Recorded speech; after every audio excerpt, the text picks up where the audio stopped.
దేశంలోనే అత్యంత ధనవంతుడైన దేవుడిగా రామయ్యరా? పూర్తి వివరాలు ఇవే. అయోధ్యలోని రామమందిరం మరో అద్భుతానికి వేదికయింది. కర్ణాటకకు చెందిన ఓ రామభక్తుడు దాదాపు 200 కోట్ల విలువైన, కొన్ని నివేదికల ప్రకారం 25 నుండి 30 కోట్లు అత్యంత భారీ ఖరీదైన బంగారు రామ్ లల్లా విగ్రహాన్ని అయోధ్యకు కానుకగా పంపించారు. ఈ వార్త ఇప్పుడు దేశవ్యాప్తంగా చర్చనీయాంశమైంది.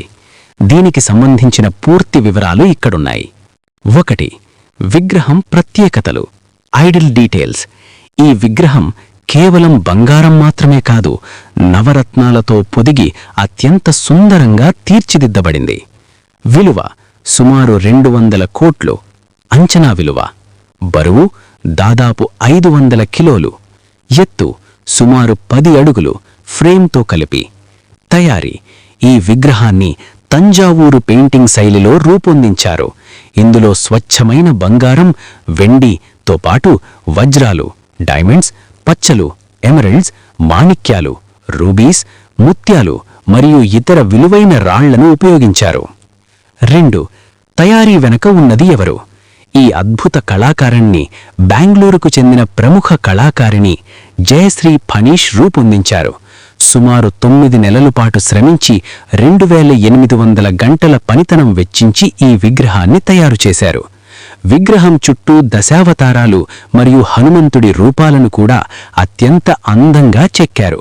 దీనిని కర్ణాటక నుండి ప్రత్యేక భద్రత నడుమ అయోధ్యకు తరలించారు. 3. ఎక్కడ ప్రతిష్ఠిస్తారు? చాలామందికి ఉన్న సందేహం ఇది గర్భగుడిలోని మూల విరాట్ను మారుస్తుందా అని. కాదు. ప్రస్తుతం గర్భగుడిలో ఉన్న నల్లరాతి రామ్లల్లా విగ్రహం అరుణ్ యోగిరాజ్ చెక్కినది యథాతథంగా ఉంటుంది.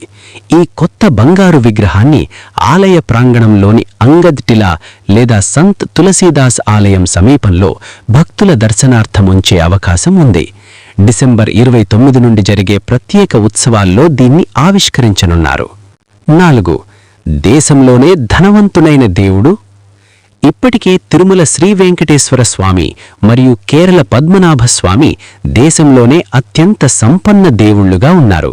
అయితే ఒకే విగ్రహం రూపంలో ఇంత భారీ విలువైన రూపాయలు 200 కోట్ల విలువైన కానుక రావడం రామయ్యను కూడా ఆ జాబితాలో నిలబెట్టిందని భక్తులు ఆనందం వ్యక్తం చేస్తున్నారు.